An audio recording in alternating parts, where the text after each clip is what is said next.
Welcome, everybody, to another episode of Amplify Your Business. Today, I'm talking to Marc Wandler. He is the co-founder of Susgrainable.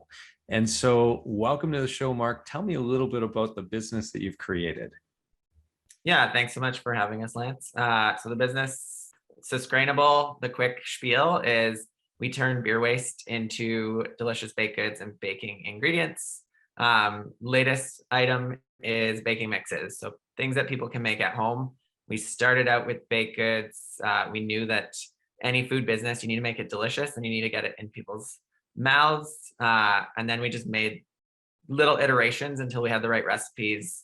Then we created the baking mixes, but everything revolves around our one key ingredient, which is upcycled barley flour. It's a flour that we make in collaboration with craft breweries. We're basically taking their byproduct and baking it back into our food system. Two reasons we do it. One, it fights food waste, but the second one, it's actually the healthier half of the beer grain. They're using just the sugar to put it and ferment into delicious beer. And we are taking the fiber and protein and making basically a keto-friendly flour and then baking it back into delicious cookies, waffles, and banana breads, our first few SKUs. Wow, that's really incredible because, I mean, in this world of explosive growth on the craft brewery front, that must be mountains and mountains of grain that's getting tossed into landfills or having to be disposed of anyway in some form or another. So to be able to take that and upcycle it into something that has some value is fantastic. Now, how exactly does that work in terms of that ingredient cost? So that's your primary ingredient. Are you having to buy this from the breweries, or do they just give it to you because they want to get rid of the waste, or what's the story there? Yeah, sort of to put a frame on the amount that's produced. So craft breweries in Canada and just craft breweries alone are producing about 450,000 tons of this ingredient per day. That's not counting your big breweries. And to visualize it, think 90 dump trucks being hauled off.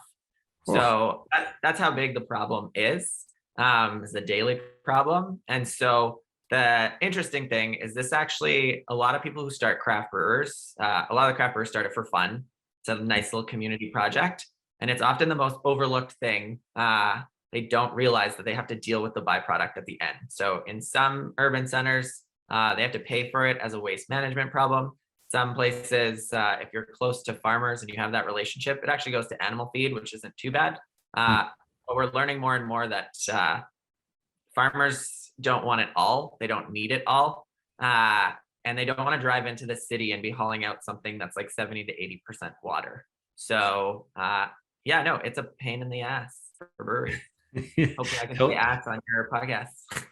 Yeah, that's totally okay. And so, yeah, so here's a byproduct that actually has a cost associated with it for the person, the brewery, the person that's getting rid of it. So in some cases, they're having to pay for it. So does that mean that you're getting it for free, or maybe even they're paying you to take it away then? So right now we're getting it for free. Everybody kind of likes the story of it. It obviously has a great story that you're repurposing it. Yeah. In the future, there may be the opportunity to get paid to take it away, but we need to be able to take it all. So that's sort of kind of the next step in our business, is to really scale this thing up. We're starting to get a lot of consumer traction. People are loving it. We're getting some great retailer conversations after doing our first Canadian Health Food Association trade show. So all the big kind of retailers came to the table and we're chatting with them about how do we get this conveniently into people's houses and get the story really started around this, and creating that facility to make it happen. Yeah. Well, and I sorry to keep focusing on the, whether or not you're paying for the ingredient or not, but I just find it absolutely fascinating because most businesses, their key ingredients, all of their ingredients come at a cost. And so it's always about supply chain management challenges and keeping the costs down and everything. But here's a situation where you're running a business in which your primary ingredient is free right now, besides the cost that you're going to incur in trying to dehydrate it, I suppose, which is obviously comes at a cost. So where does that fit in? Just like from a business model standpoint, the cost for you to take that ingredient and dehydrate it versus the cost of having to buy, say, ground up or buy grain that you can grind up and make into flour unto itself on its own, I guess. Yeah, so our costs are quite high right now. One, we're in Vancouver, so we are in the spot where the problem's one of the biggest, because the craft brewing scene here is a little bit removed from farmers, traffic and everything to get to where kind of the densest areas of craft breweries is pretty difficult to get to. And real estate's just hugely expensive here. So one of the biggest things is there's not a ton of dehydration capacity out there. So contracting this out comes at a cost. Since the last kind of 4 months, and we've seen inflation take over, that cost has risen. Labor is becoming an issue. So that's even more reason why we need kind of this facility to be solely focused on doing this one task. And so that's our next step, is really just creating a facility that alleviates the bottleneck. So getting this flour produced en masse, so then we can actually create more products with it. We have a bakery that we partner up with. Every time she gets her hands on it, she starts to do some R&D baking, creating recipes. We have a whole community of customers who are like really adamant that we need to start up a baking group. So we're going to try and do that for them this summer. But we are very focused on getting this facility off the ground, which requires a lot of effort, because there is going to be a decent amount of capital expenditure to bring the unit cost down. Yeah. Yeah. And so in terms of your marketing of it, then it sounds like you're constrained a little bit on what you can produce. You've been able to sell everything you're producing, or has that been difficult in terms of finding the buyers for your mixes? Oh my God, I have to turn the brakes on the marketing constantly. There's so many ways you can market this. It's unreal. You have to be targeted, but there's so many different, like, just because we've sampled, and I'm the type of person who, I always say I do everything accidentally on purpose. So like when we have leftovers of product after doing a sales event or a marketing event, I'll bring it to, I'm pretty social and out there. And so I'll bring it to like the next thing I'm going to, even if I'm not catering it or something like that. And I'll just start talking about the business. So yeah, like an accidental one is I gave it to, I play on a flag football team. And we had an event where there was like a lot of leftovers, and the organizers didn't know what to do with it. So I was like, I can take it to this. And they're like, yeah, please do. We don't want it going to waste. So I took it, shared it with all the teams there. And then one of the athletes who used to do wrestling was like, hey, this high fiber cookie, like the following week, he was like, that high fiber cookie, like you could sell this to athletes. It's the high fiber, like really cleans out your system. And he's like, this is the perfect thing we need before we weigh in. And so like, there's just all these things that accidentally on purpose, I'm like, there's another target market when the time comes.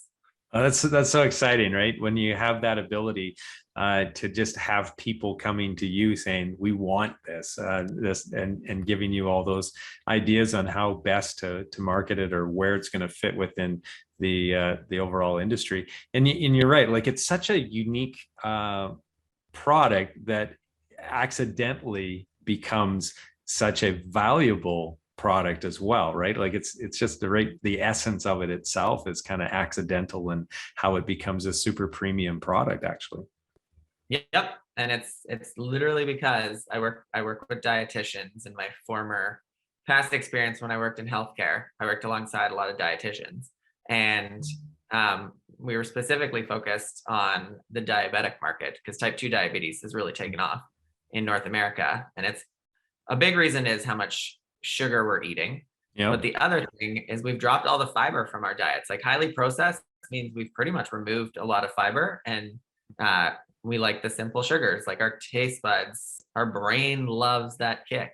And so reintroducing fiber is probably one of the best healthcare preventative measures we can do in terms of metabolic conditions. It slows down our digestive system. It allows absorption rates of all these, like we're getting hammered with, we need every micronutrient under the sun. And people are like selling their business on this one magical superfood micronutrient, when really I'm just like, in my professional opinion, I'm like, we need to also put some fiber in there so you actually have time to absorb this amazing micronutrient, because a lot of us have a supercharged gut that we're not even absorbing this super costly thing we're putting into our bodies.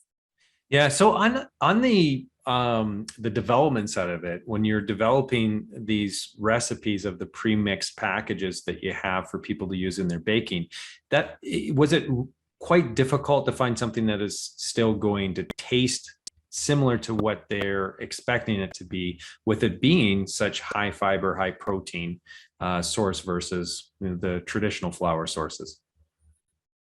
Um, yes and no. So we have like, it's an interesting demographic that loves the low sugar kind of keto market. And so what I say is like the upcycled barley flour is keto. Our baking mixes are not keto. Like we do add back in, we use organic cane sugar in our mixes. So fairly clean sugar in terms of the different sugars. There are obviously different types, but you can't please everyone. The thing we're going for is fiber's lacking. We're also very busy in our everyday lives.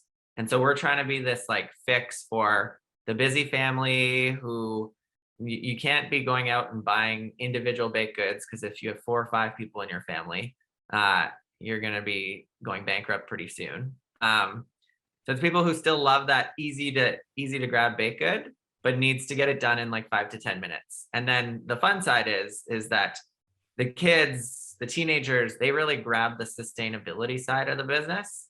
And then the parents really love the health side of the business. So when you have that magic combination, everybody in the family enjoys it. They might enjoy it for a separate reason. But it brings the family together, which after COVID, like we need to bring people back together. That's definitely true. And I mean, there was a lot of baking going on through COVID as well. And so I think, like it's just the perfect timing too, to have an alternative baking ingredient that's going to actually have a lot more health benefits to one's diet. So I think timing wise, it just seems like everything was really aligned nicely for your business. Now, I know you alluded to earlier on this desire to get into facility of your own. And so right now, I think you said that you were outsourcing a lot of the production of all this. And so you're wanting to bring it all under one roof and be able to control and manage that. And that means a significant investment. And so talk to us a little bit about the challenges that you've had as a startup entrepreneur that's in kind of a unique category of the consumer packaged goods side of things, and who doesn't come to the table with a background in food or nutrition yourself. Yeah. So 2 things that make it very hard is one, first time founder, like investors, seasoned investors in particular, and like the stats are out there, 94 to 96% of first time founders fail. So, and I see why, like you make a ton of mistakes, and mistakes drain you. I think it's like the funnier thing is like mistakes, yeah, they cost you money, but investors are actually more worried about mistakes draining you and taking out your like energy and time, and you focusing too much on perfection. And then the second side of thing is, yeah, I don't have that. If you look at my resume, it's not impressive, but it's nothing to do with food and beverage. Like I come from healthcare. I also worked in operations with WestJet for 11 years. So when you come from a different thing, you just have to, the one big thing is they say everything will take longer than you expect it to. That is 100% proven true. COVID did not help. We actually predicted everything very well, and we kept mistakes super tiny up until COVID shut everything down. And then we had to completely pivot the business. We had some amazing advisors on board, but the world was turned upside down. And I had never stood up to somebody who'd grown a business to over $1 billion, which is a couple people on our board. And I was just like, all right, you must be right. You have experience. But then after trying a bunch of things, I was like, okay, the premise of the advice was great, but in our current state of things, it doesn't work. And so you have to learn to get that confidence to say, all the data that I'm going out and I'm working and I'm trying what you're telling me, but I'm like, I can keep going down this road. I know it's the wrong road. Everything, all the data that I'm gathering when I'm out and about is saying that what you proposed, I liked, but now I don't. And now it's like, it's proving wrong and we need to pivot ASAP before we run out of cash. So yeah, no, tons of learning through COVID was probably the best learning experience of my life. Super challenging, but I am one person who says that I encourage making mistakes every time we bring on a student, every time we bring on, I encourage making mistakes. I encourage making them as small as possible, and don't make the same one again. Yeah, don't repeat them. Yeah, yeah, exactly. Yeah, and so in terms of the investment side of your challenge right now, is that like, are you getting a lot of doors closed? Are you getting some interest? How are you overcoming some of those objections that they have in terms of, well, you're a first-time founder, and well, you don't have any food experience? Yeah, I think so. That comes with time. It comes with every conversation. You learn a little bit more. Uh, Sometimes there's like a waiting period. I also say that the best tool in business isn't tech, isn't anything. It's following up. Literally going back to somebody 6 to 9 months later and saying, "Hey, look, this is everything I've done since we last chatted." Investors love being told you were right. They could have been right about just a tiny little portion, but hey, you were really right about this, and it really helped me. They really want to help, and so when you come back to them with that, um, they get a little more excited, and then they see you as being somebody who might be coachable. They see you as being, so this is kind of our second go around at fundraising. The first time I was like, I could tell within a month or two, I'm like, we aren't going to raise any money. So we're going to have to put more into this. But I'm like, the amount of stuff we're learning, we're landing conversations with them because they're super curious about what we're doing. So we know we have something. So I'm like, everything pointed towards, let's keep doing this, even if it costs me a fair bit. I literally have had a bunch of job offers out there and stuff like that. So I'm like, I have no doubt that it's all going to pay off. The return on investment in terms of time and everything is going to pay off. But it is very much like you have to be cognizant, and you have to take time to reflect constantly, and being like, if these investor conversations weren't going anywhere and you only like, you land a conversation and they like really shit on your business, and you might not have something that great. But if they're like, it's excited, but this one area of your business is like, you're way off on this, it's like, okay, cool. I now know what I need to work on before I come back. And so, yeah, no, the last few months have been crazy. The conversations we're having, we're getting closer and closer. There's a timing aspect to it. There's cyclicality in our business. And so launching this facility so that we can time it right for the market when our product is most popular during the year is going to be a big piece. Otherwise, we're just going to burn cash for a little bit longer, which nobody wants to do. Yeah, yeah, and you'd mentioned before we hit the record button that the summer months tend to be a little bit of a lull in the business, a dip in the business, just because people aren't indoors doing as much baking. So I'd imagine the fall, things really start to turn around. And as we get closer to the Christmas season in particular, I would think that that's probably the peak, right? So from a timing standpoint, are you trying to time this new facility to be ready for early fall then? Yeah. So our goal is to have it up and running by the end of October. And it is funny because the cyclicality in our business at the scale it's at now has cyclicality. But the minute we have this facility that we can do en masse, people don't like baking during the summer, but they sure still like their baked goods, but they want to go buy the finished product. So then we can partner up with the bakeries and stuff like that, which we've already started doing. And we can support some of the bakeries in terms of, I love getting out there and getting in front of people and selling. So I'm more than happy to collaborate with a bakery who wants to grow their business during the summer and do a few little events because it helps us both and it helps fight food waste, which is our mission. Yeah. So what would you say would be some of the keys to the success that you've had thus far?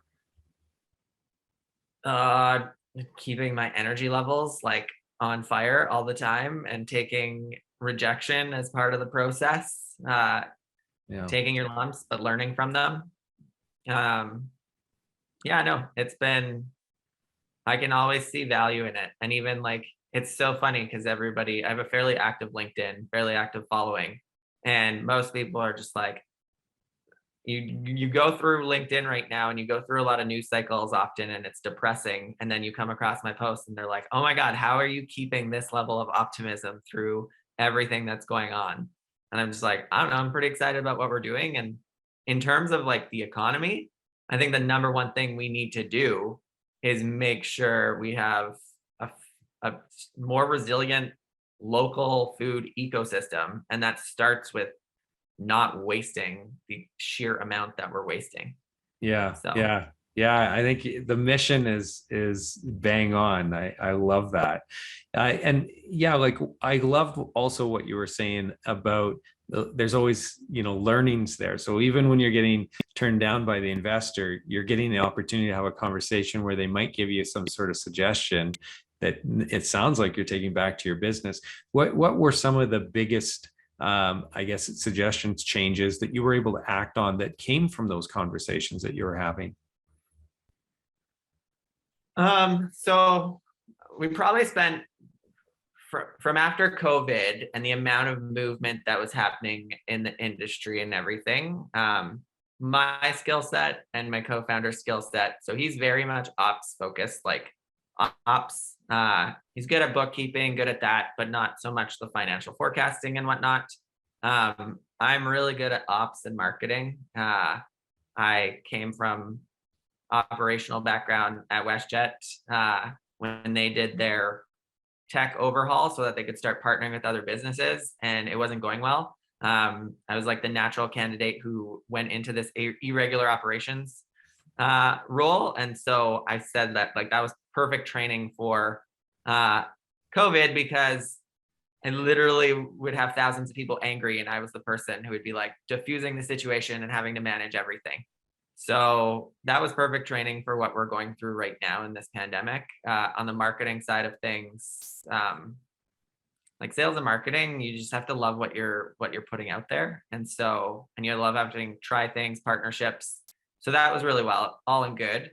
And I was adamant we needed a CFO. So we in a couple accelerators. I'm like, we need a fractional CFO. I know we don't need a full-time one, but we need somebody who can work with me on forecasting out what this business looks like and take what uh, I can do economics really well in my head, but I'm like to visualize that for somebody else, we need to put it in an Excel spreadsheet. And so we finally found the right person. It was really hard.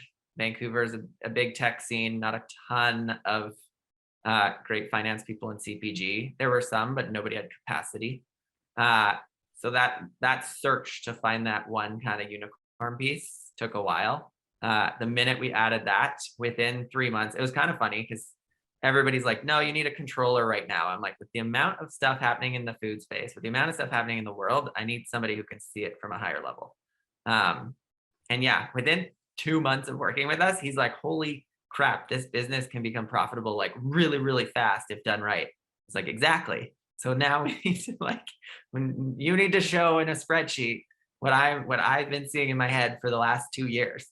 And so that's what we've been doing. And the more and more we do that, the more and more we can speak that numbers game with these investors, the more excited they get. And so that was the one thing I held pretty strong against. It was the one thing I was willing when the right person came along to put the money behind it. And so yeah, we're it's still crazy because I wasn't predicting inflation to be jumping quite like it is right now. And there's not just the business burn, but now there's my personal burn. So the both at the same time, in the most expensive city in Canada. Well, that and Toronto compete with it. So yeah, no, there's a lot of things at play. There's a lot of stress going on, but I guess it's also motivating me to try and get the job done faster. Yeah, yeah, well, definitely, right? Like all of that definitely fuels that desire to move quick, and I love the story about that fractional CFO and just having the confidence to say, no, I do need this position. This is going to really change the course and the trajectory of the business. And definitely from the finance part of it, when you're going out to the investors, I'd imagine that this is really helping you to have a real good handle on those numbers and the projections. I think you were sharing before we hit the record button, just some of the efficiencies and the improvements of having everything under your own roof was going to be. And like you're talking, like it was magnitudes of better performance, right? Like, can you share some of those numbers again? Yeah, so we're looking at a 500 time capacity increase. So going from about 10,000 kilos that we can do right now with contracting out with the limited capacity available up to 5 million. So obviously we're not going to have a market for 5 million kilos of spent grain overnight. But it allows us to then go out and sample the product with big producers and opens up a whole wholesale market for everybody else who wants to start playing in the space. It's Yeah. also, so that's the capacity side, and the cost side, when we get it up and running, yeah, we have access to a free byproduct. So the minute we can turn that into something that in 24 hours it expires, but if we make it shelf stable, then other people can use it and other people can do stuff with it. So that's the goal, is that main dehydration, making it into that flour, and then just getting it out in the market. That's when I get to turn on marketing and don't have to turn on marketing, turn off marketing. We can start partnering up. It's a story that people want to hear and people want to tell it, and other people evolve different stories off of it. So it's great. Yeah. Yeah. And that's the thing, is the scalability, right? Trying to figure out how to scale this profitably. And when you have that ingredient cost advantage, then it's really about just trying to get to the volume, and that's going to translate into excellent profit. I wish the best for you. Like, Marc, this is just such a great business that you have, and I understand perfectly why all the investors are excited and wanting to jump through a few hoops to get to a place where they're ready to invest. But it sounds like you're getting damn close, and so that's got to be just thrilling. Yeah, it's really exciting. I'm also like, I'm an ops guy, so I'm put plan A's in place and always in place, but I've always got a plan B, C, D. It's tough. You don't really want to talk too much about that because investors are like, no, you got to be focused on one thing only. And I'm just like, yeah, that's a very risky thing to do, in my opinion. We don't have enough ops-minded people in leadership, in my opinion. But yeah, I think we're going to have a lot more ops-minded people getting leadership positions with the economy going the way it's going. Oh boy, yeah. I think you hit the nail on that head for sure. Yeah. So, Marc, what's the best way for people to connect with you, or to actually get their hands on some of this product, which it sounds like is flying off the shelf faster than you can keep up? Yeah, so our number one thing is, so we do want to sell through grocery stores. One, it's more sustainable. Two, you don't need to be having 40 baking mixes in your cupboard so that you can take advantage of free shipping. And shipping costs are going up across the board. So what I do say is we do have a sample pack on the website. So if you're not in the Vancouver area, that's the best way to get a hold of it. We're starting to partner with distributors. We're starting to get into retail here in BC. But if you live outside of BC, if you live in Alberta, we do have a different approach to how we're going to build this business. We're not going to build some crazy colossal facility. We want to replicate this footprint of the facility we're going to do here on the West Coast in cities that already have this brewing infrastructure, and build community around these facilities. So we're going to use the data of where these purchases are coming from to identify the next cities we go into. So if you want your city to be next, like, put in one online order, try the product. It's the first step. Share over social, but yeah, no, visit the website, send your questions. We're more than happy to answer them. We have a small team, but we'll do our best to answer everything. Yeah. And so for people who want to go to the website, what's the address? Susgrainable.ca, susgrainable.com. So www.susgrainable.ca. able, because I could have just held up the baking mix right here. Hey, there you go. .ca.com. Nice thing about having a unique word is that we own all the domains, Yeah. all the handles across social, everything Susgrainable. Everywhere you go is us. We've locked them all down. So Awesome. That's very smart. And I think you have a very smart business, and I wish you all the success, Marc. Thank you for so much for being on the show and sharing your story. And for those of you who enjoyed this episode, if you want to check out our archives, head over to amplifyyourbusiness.ca, and that's where you'll find the vault of all the interviews. Also, if you are an entrepreneur who has an interesting story that you want to share, there's an application form there so you can be a future guest on the show.